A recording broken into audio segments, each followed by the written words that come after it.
Assalamualaikum warahmatullahi wabarakatuh. Bismillah walhamdulillah. Wassalatu wassalamu ala rasulillah. Wa ala alihi wa sahbihi wa mawalah. Amma ba'd. Faya ibadallah ittaqullah. Haqqa tuqatih wa la tamutunna illa wa antum muslimun. Wa qala Allah ta'ala fil kitabil azizil karim. A'udzu billahi minasy syaithanir rajim. Bismillahirrahmanirrahim. Wa minan nas man yaqulu amana billahi wa bil yaumil akhir wa ma hum bimu'minin. Ma'asyiral muslimin wal muslimah rahimakumullah, dimanapun saudara-saudaraku berada. Beberapa pekan terakhir ini, sejak kepulangan Imam Besar Habib Rizik Syihab dari kota suci Mekah Al-Mukarramah, telah terjadi begitu banyak masalah sebagai bangsa yang dimerdekakan atas kalimat takbir Allahu Akbar. Mestinya kita bersyukur, menunjukkan bahwa bangsa ini dimerdekakan atas berkat rahmat Allah yang Maha Kuasa. Kemah kekuasaan Allah telah dinyatakan melalui hadirnya para ulama-ulama ternama, ulama-ulama yang telah memberikan segala kemampuan, intelektualitas mereka dituangkan demi kemerdekaan negara yang tercinta Republik Indonesia. Maka mereka sebagian besar hadir dalam satu rumusan persiapan kemerdekaan Republik Indonesia, atau yang lebih dikenal dalam istilah yang kita kerap dengarkan dari ucapan lisan para pakar-pakar komunikasi yang punya beberapa macam kompetensi keilmuan dalam bidang politik, dengan istilah founding fathers, bapak-bapak atau founding mothers, ibu-ibu pendiri bangsa. Dengan susah payah, keringat, darah, pikiran yang dituangkan untuk memerdekakan negara kesatuan Republik Indonesia. Andil besar adalah para ulama. Penghormatan atas ulama di hari-hari terakhir ini sepertinya sudah terkikis habis, tidak tersisa lagi. Ini mengingatkan kita kepada hadis Rasulullah SAW, perkataan sabda Rasulullah, hubud dunya ra'su kulli khati'at. Cinta kepada dunia adalah akar dari segala kejahatan. Kejahatan yang kita kenal, kejahatan bersifat nyata, bahkan kejahatan yang tidak bersifat nyata, dibungkus dengan berbagai macam kepentingan politik. Dan ini merupakan kejahatan tingkat tinggi. Kalau pelaku kriminal melakukan kejahatan, itu bagi saya pribadi adalah perbuatan kejahatan tingkat bawah. Tapi bila kejahatan sudah bersifat sistemik, masif, dan sudah merupakan satu bangunan, susunan konstruktif dalam kehidupan bernegara, inilah yang menjadi ancaman bagi persatuan dan kesatuan, keutuhan negara kesatuan Republik Indonesia. Selaku putra-putri bangsa, tentu kita bersyukur kepulangan Habib Rizik Syihab adalah menambah satu daya energik yang kuat di dalam kita membangun peradaban dunia, secara khusus kemerosotan akhlak yang terjadi di tengah bangsa ini. Sebagai anak cucu Rasulullah SAW yang punya kemampuan ilmu Islam yang luar biasa, saya pribadi orang yang bukan terlahir dari keluarga Muslim, tetapi sangat-sangat menghargai hidayah yang Allah berikan kepada kami sekeluarga. dengan memihak, membela mati-matian kepada kaum-kaum terpelajar secara akademik Islam. Apalagi seorang anak cucu Rasulullah, darah yang mengalir dari dalam jiwa mereka itu adalah merupakan titisan dari para nabi yang patut kita hormati, yang patut kita banggakan, karena merupakan sumbangsi besar bagi keberlangsungan kehidupan keutuhan negara kesatuan Republik Indonesia. Apa jadinya kalau hal ini selalu dijadikan sebagai kekuatan politik dalam bernegara dan kemudian mengungkit-ungkit peristiwa hukum yang sudah boleh dikatakan hanya dibuat-buat, hanya dicari-cari kesalahannya. Inilah satu kejahatan yang terstruktur, bersifat sistemik, masif. Sebagai manusia biasa yang penuh dengan kelemahan dan kekurangan baik dalam bertutur kata, berbicara, apalagi berperilaku, siapapun manusia, mulai dari pemimpin negara, para pembantu, sampai pembantu pemimpin negara, menteri-menteri, anggota parlemen, bahkan sampai ke tingkat ulama pun, kita hidup dalam satu ruang yang disebut dengan dunia. Kita membutuhkan aspek fisik, kebutuhan jasmania.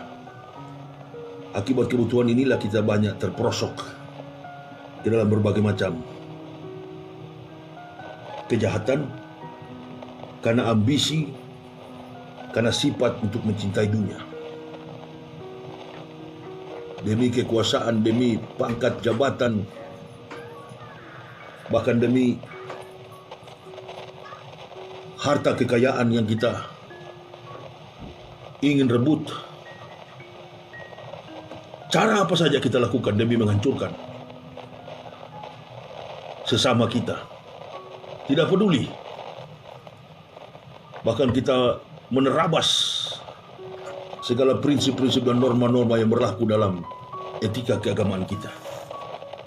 Saya orang yang masih hijau dalam berislam ini, tapi apa yang diajarkan Nabi, innamal mu'minuna ikhwah asyidau alal kufar. Keraslah kamu dengan orang-orang kafir, sesungguhnya sama-sama muslim itu bersaudara. Menjatuhkan, melemahkan, memenjarakan sama muslim bukanlah sifat orang yang beriman. Kita ketahui bersama bahwa setiap potensi yang ada dalam jiwa kita, bahkan apapun yang kita lakoni dalam setiap spesialisasi dalam bentuk kemampuan intelektual, pangkat, jabatan, kedudukan, apapun di dunia ini, semua itu kita dapati karena keberkahan dari Allah Subhanahu wa Ta'ala bagi kita yang merasa diri muslim. Dan saya kira mulai dari presiden sampai kepada panglima, Pangdam, Habibana Rizik Syihab, dan mayoritas komponen bangsa ini beragama Islam. Jangan sampai persaudaraan kita sesama muslim hanya karena kepentingan duniawi kita melanggar norma-norma dan etika-etika dalam kehidupan pribadi, rumah tangga, bermasyarakat, berbangsa dan bernegara. Ingat baik-baik bahwa kehidupan ini hanyalah titipan dari Allah.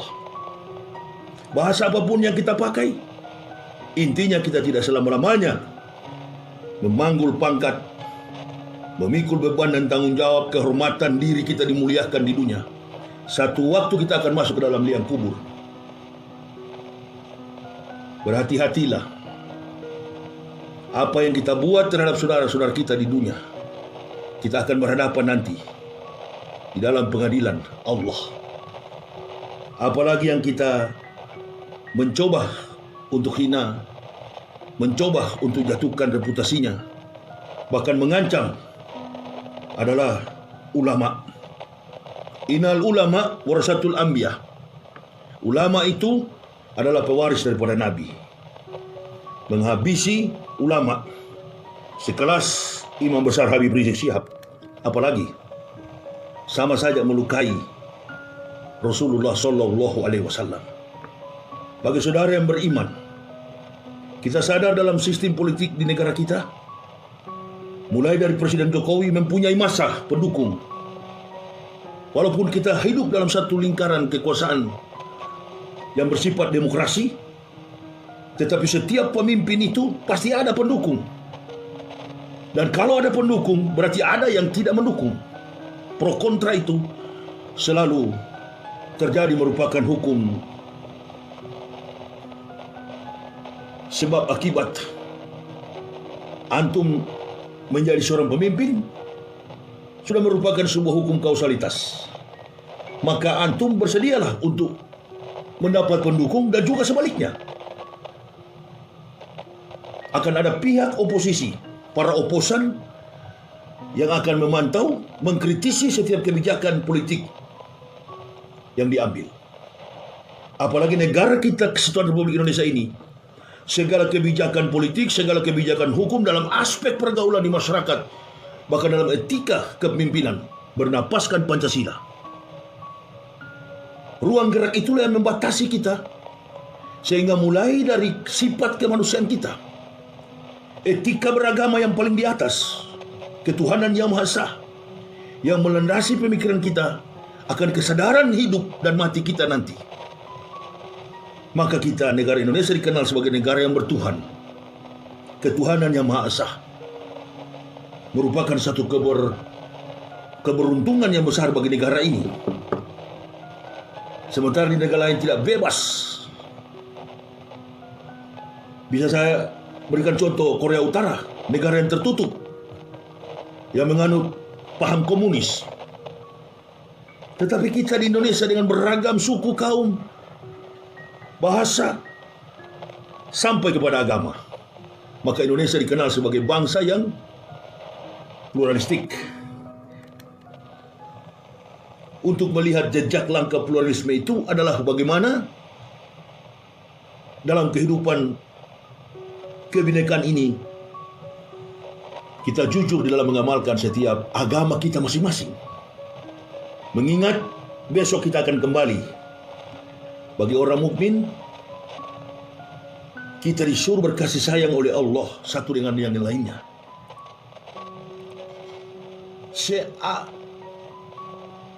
Seburuk apapun kesalahan saudara kita, kecuali telah murtad dari Islam atau dia munafik terhadap Islam, innahum kafaru billahi wa rasulihi wa ma matu fasikun, maka dia mati dalam keadaan fasik. Tapi selagi dia masih beriman, cuma karena kepentingan politik, cuma karena pangkat dan jabatan, lalu dia memusuhi, membenci ulamanya, Allahu Akbar. Innalillahi, sungguh menakutkan, mengerikan keadaan ini. Pangkat dan jabatan itu tidak kita bawa ke dalam kubur. Doa dari para ulama, doa dari para jamaah.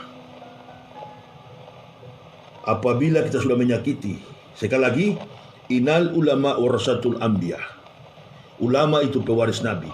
Saya ini pribadi bukan ulama, saya bukan ustadz, saya mengerti sedikit ilmu Islam. Maka saya datang untuk menyampaikan, mengklarifikasi sekaligus meluruskan. Saya tidak yakin kalau Bapak Panglima yang terhormat, Bapak Pangdam Jaya yang terhormat, memusuhi dan membenci Habibie Rizik Syihab. Saya tidak percaya. Yang saya percaya, ada upaya orang lain untuk mengadu domba. Itu yang saya percaya. Saya percaya Bapak Panglima, Bapak Kapolri, Bapak Panglima Kodam setiap subuh mengangkat kedua tangannya, takbir di hadapan Allah, Allahu Akbar, sampai malam hari, 5 waktu dalam sehari. Saya yakin.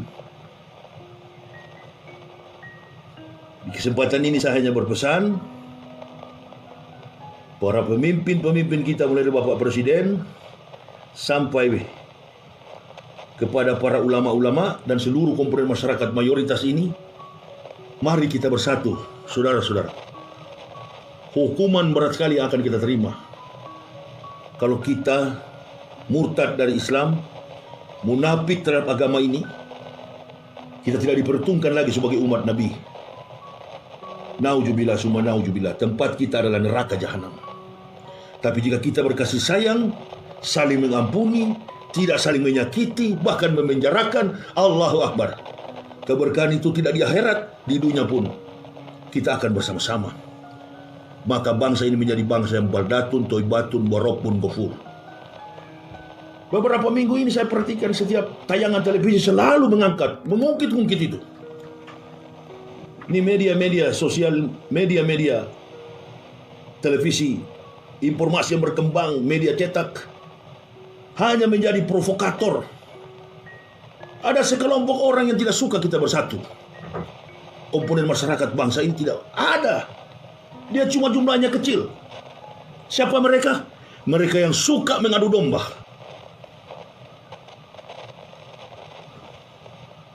Saya pribadi orang yang tidak pernah ada dalam organisasi Islam manapun. Kepentingan kami masuk Islam adalah tujuan kami surga. Allah memberikan sedikit kemampuan untuk saya bisa berdakwah, saya berdakwah dengan tidak pernah meminta pembelaan makhluk. Ini ustu bi rabbi wa rabbukum.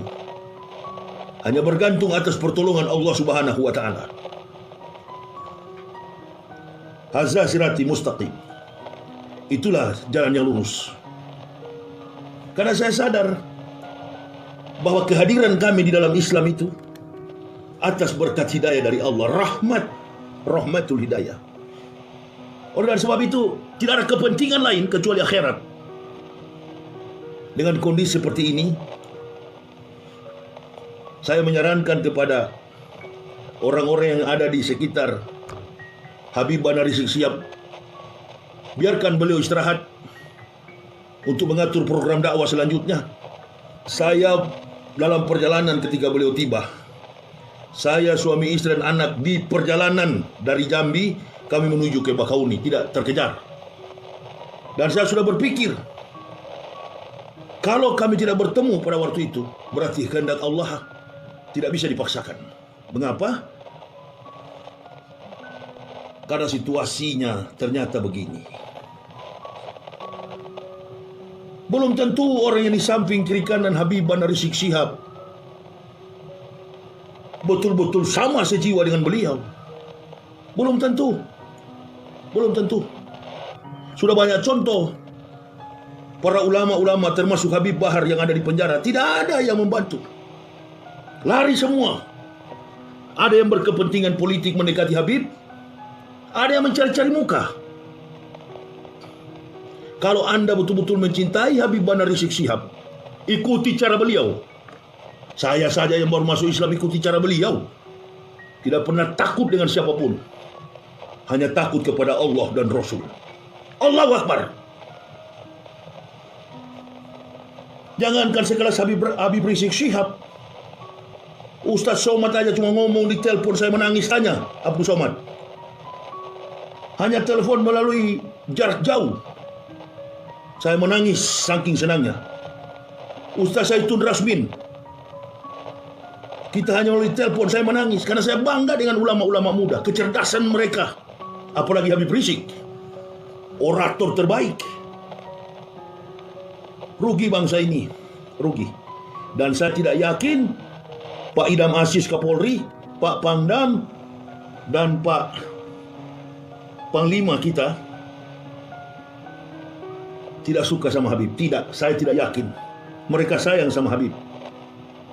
Saya pun sayang sama Habib. Cuma saya tidak mau tunjukkan. Anda yang banyak-banyak di sekitar Habib Bahar Rizik Syihab, jaga reputasi beliau. Ikuti cara beliau kalau cinta kepada beliau. Jangan cuma mulut kita bangga. Buktikan, saya cinta Habib, cinta kepada Habib Bahar Rizik Syihab. Bukan cuma cinta berkerumun, cerita. Tidak begitu. Menjauhkan beliau dari bahaya. menjauhkan beliau dari tindakan-tindakan yang tidak baik. Sudah berimbas, sudah banyak, membias. Sampai gubernur pun sudah menjadi sasaran. Orang-orang yang membenci Islam, orang-orang yang tidak suka negara kesatuan Republik Indonesia utuh dan bersatu masyarakatnya, itu yang tidak suka. Bahkan mantan Panglima ABRI, mantan Panglima Angkatan Bersenjata Republik Indonesia, mantan Panglima TNI Jenderal Gatot Nurmantio dikatakan macam-macam dengan kata-kata kasar. Saya tidak bisa mengucapkannya. Di mana akhlak revolusi mental yang diusung oleh Presiden Joko Widodo?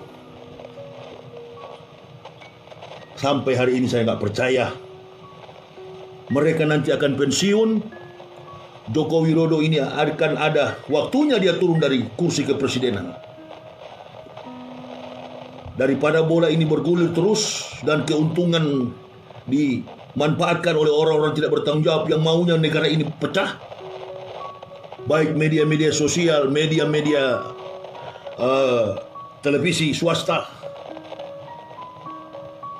kalau boleh saya sarankan, bukan dialog, bukan rekonsiliasi, debat secara nasional di depan publik dari segala persoalan yang menyeruak di publik selama ini, baik mulai persoalan Omnibus Law dan lain sebagainya.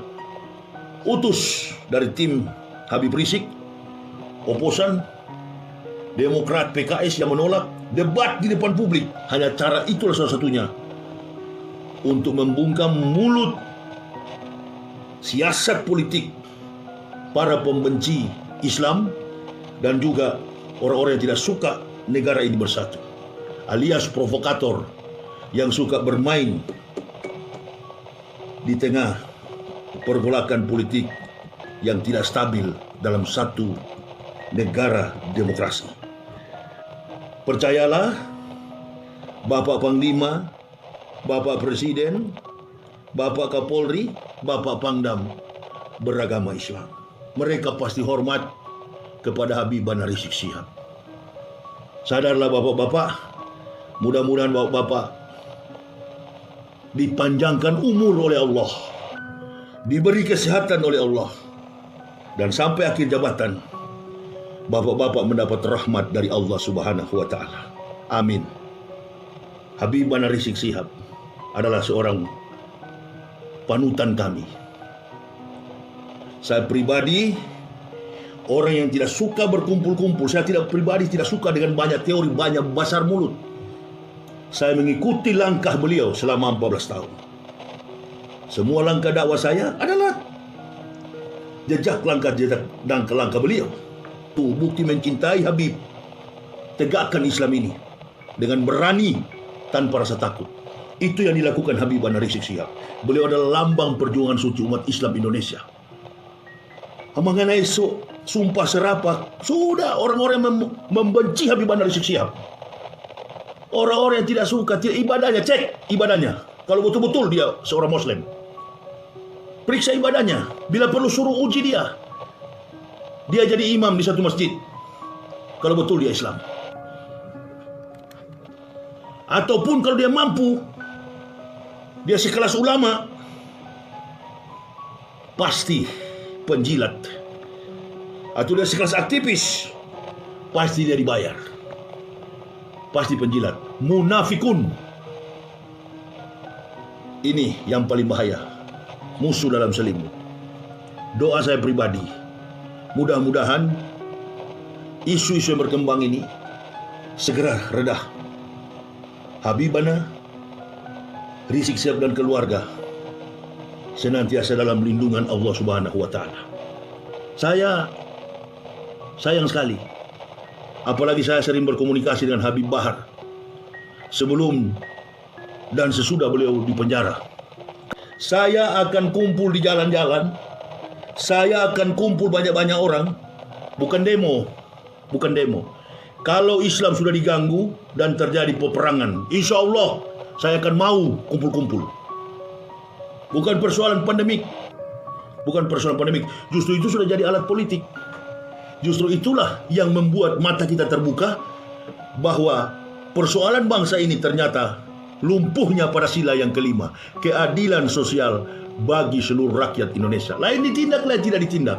Jadi sudahlah, itu tidak usah menguasai hukum pidana, orang sudah tahu ini tidak adil. Napas daripada sistem pemerintahan kita itu dalam menjabarkan semua persoalan bangsa ini dalam sistem pemerintahan dinapaskan oleh Pancasila. Ini persoalan ketidakadilan. Sementara undang-undang dibuat itu, hukum pidana itu untuk keadilan. Makanya disebut pengadilan. Jadi percuma mau dibicarakan itu, tidak ada manfaat. Semua rumusan daripada sila Pancasila itu adalah filsafat. Kebetulan background saya filsafat. Mudah sekali. Semua rumusan sila itu mempunyai referensi yang kuat dengan dasar kebenaran Al-Quranul Karim. Ini saja yang saya bisa sampaikan. Insya Allah saya percaya Bapak Presiden, Bapak Panglima, Pangdam, Habibana Rizik Syihab mempunyai masa masing-masing, mempunyai kekuatan masing-masing. Jaga semua yang dititipkan oleh Allah Subhanahu wa Ta'ala di pundak kita masing-masing. Dan kepada orang-orang di sekitar Habib, contohilah, ikutilah jejak langkah beliau. Itu baru betul-betul antum mencintai Habibana Muhammad Rizik Syihab. Ikuti cara beliau, ikhlas berdakwah, ikuti keberanian beliau. Kita berantas nih tikus-tikus yang suka mengacaukan Indonesia ini. Jadi saya kira sebagai putra bangsa, sebagai pendakwah, kalau Pak Jokowi punya pengikut, Pak Panglima punya pengikut, Pak Pangdam punya pengikut, Habibana punya pengikut, saya pengikutnya Habibana. Keadilan sosial bagi seluruh rakyat Indonesia. Yang lain disikat, yang lain tidak. Ini jadi tameng politik, jadi kekuatan politik. Apa? Orang-orang yang dendam kepada gubernur, orang-orang yang tidak suka kepada Kapolda, dua Kapolda, dan lain sebagainya. Ini persoalannya seperti benang kusut. Oleh dan sebab itu, di kesempatan ini, kalian, para ustadz, saya bukan ustadz, saya bukan ulama. Berulang-ulang saya katakan, menertibkan dunia ini hanya 4. Kiwamud dunya bi arba'ati asa. Bi ilmi ulama, ilmu para ulama, bi adlil umaro, bi syaqwatil aghniya, kedermawanan orang kaya, dan yang keempat bidawatil fuqara'i. Itu yang saya ulang-ulang. Karena dunia ini masih belum tertib, ribut sana sini, mulai dari Pancasila musuh agama, agama musuh Pancasila, dan lain sebagainya. Sampai isu tentang orang Minang Pancasilais dan lain sebagainya, tidak Pancasilais dan lain sebagainya. Undang-undang Omnibus Law, undang-undang Cilaka, Cipta Lapangan Kerja, dan lain sebagainya. Ini seperti benang kusut sekali lagi. Nah, ini diatasi. Siapa dia? Orang-orang berkomentar-komentar miring, bahkan memberikan statement di video untuk mencari-cari apa itu. Apa kalau di YouTube itu subscriber berat sebelah. Baru dia mengaku Islam. Saya Islam. Kalau kau Islam, kenapa kau mengadu domba antara Panglima Kapolri dengan Habibana Rizik Syihab yang konon sama-sama Muslim? Bukan Islam kau, munafik, komunis. Damaikan antara Pak Presiden dengan Habib. Damaikan antara Panglima dengan Habib. Damaikan antara Kapolda dengan Habib. Negara ini akan menjadi negara yang baldatun, toibatun, warokbun, kufur. Tapi kalau saling menyakiti, apalagi Habibana, Habib, keturunan Nabi, selesai negara ini. Selesai negara ini. Makanya saya bilang tadi, saya tidak yakin. Insya Allah, lambat atau cepat, orang-orang ini akan sadar. Tidak ada, lihat dari pandangan mata beliau itu, tidak pernah ada mata pengkhianat begitu. Perhatikan beliau berpidato. Lihat. Mana ada orang siang malam dengan jubah, dengan gamis, berikhram setiap hari, lalu melakukan perbuatan-perbuatan maksiat, melawan pemerintah. Itu nggak masuk akal. Ada yang tidak senang. Kekuatan bangsa ini bergantung pada ilmu para ulama. Kalau kita sama-sama cinta kepada NKRI, kita cinta kepada negara ini, bersatu, bukan bercerai. Jangan dengar pihak lain atau ada yang ada dalam negara kita untuk menghancurkan ini. Jangan dengar. Saya sekali lagi mengatakan kepada ibu bapak saudara-saudaraku dimanapun berada, tentara itu menunggal dengan rakyat.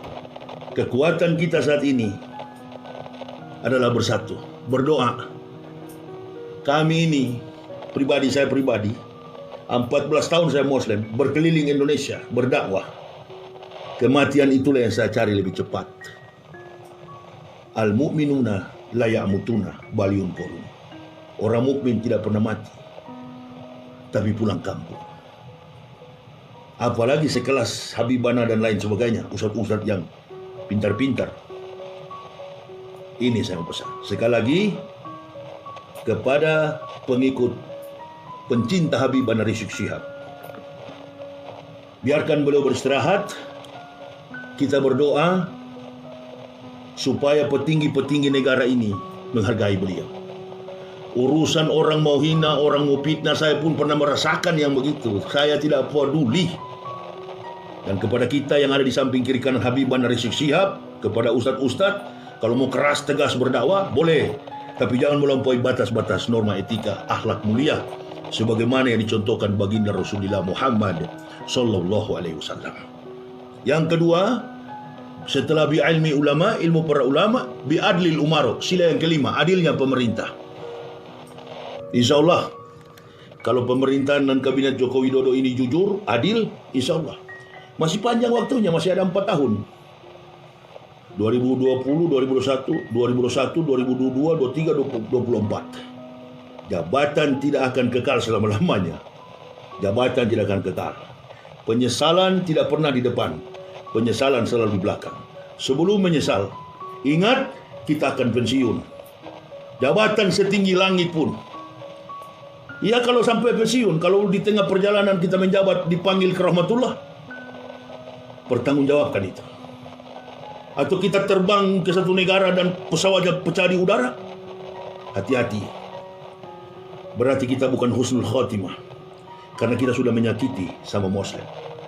Orang mukmin itu orang yang sholat, orang yang tidak munafik terhadap saudara Muslim, orang yang tidak munafik menjual akidah, murtad. Orang Muslim itu orang yang takwa. Setiap Jumat saya percaya semua pejabat mulai dari Pak Jokowi Presiden sampai pejabat pasti sholat Jumat. Apa pembukaan imam itu? Setelah membaca mukadimah, baru imam membaca ya ayyuhalladzina amanu taqullaha haqqa tuqatih wa la tamutunna illa wa antum muslimun.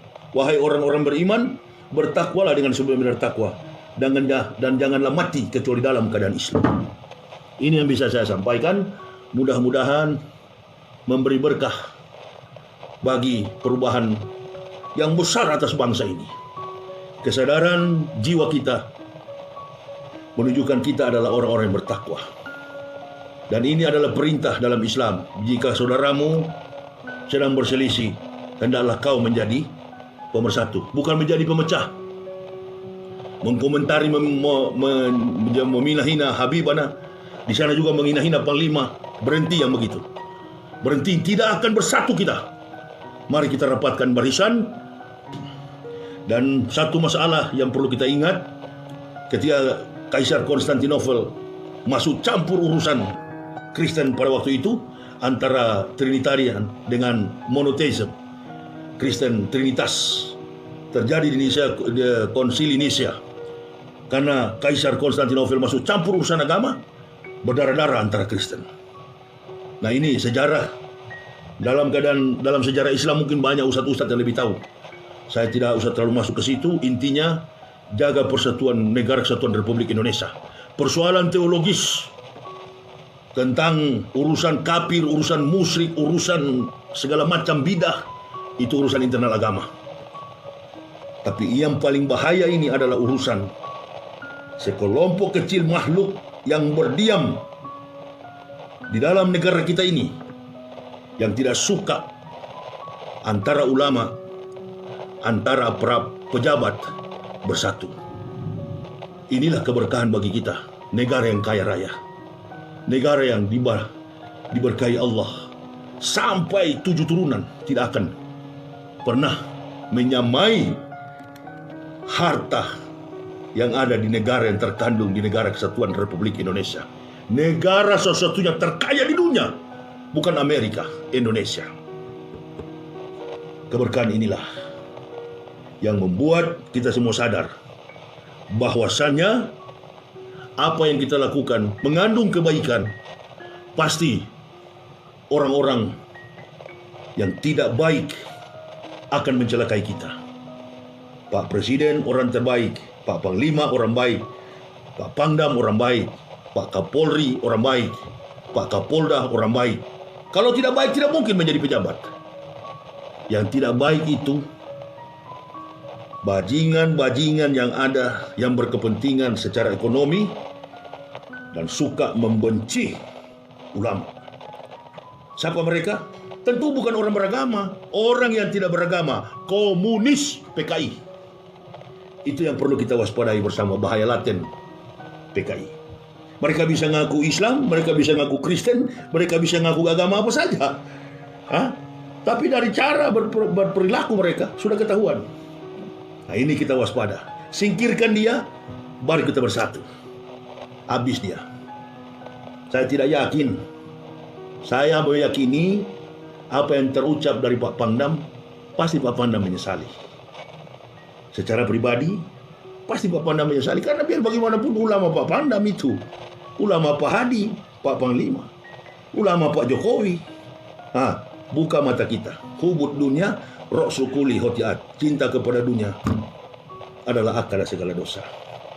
Saya hanya sekali lagi berdoa bagi persatuan dan kesatuan bangsa ini agar senantiasa berjalan dengan baik.